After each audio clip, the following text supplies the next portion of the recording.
Hey guys, I'm Anna, and today I'm going to show you how to fix Adam4Adam mobile app not working. So first of all, you need to make sure you're running the latest version of the app.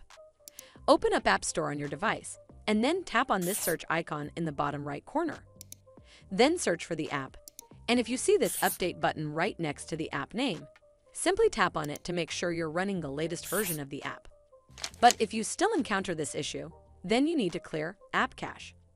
Go to your device settings and then scroll all the way down to General and tap on it.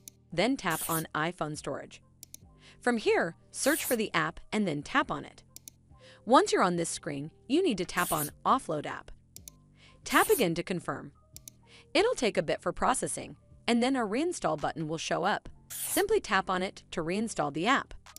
This should fix the issue, but if it doesn't, then you need to completely reinstall the app. Follow the on-screen instructions to navigate all the way to the app page. Once you're on this screen, tap on Delete App to uninstall the app from your device. Once uninstalled, you need to open up App Store and then search for the app here. And then click on this Get button to install it back on your device. Hopefully this will fix the issue, and if it did, then make sure you give this video a super thanks by clicking on this heart icon to help support the channel, and don't forget to hit that subscribe button. We'll see you in the next one.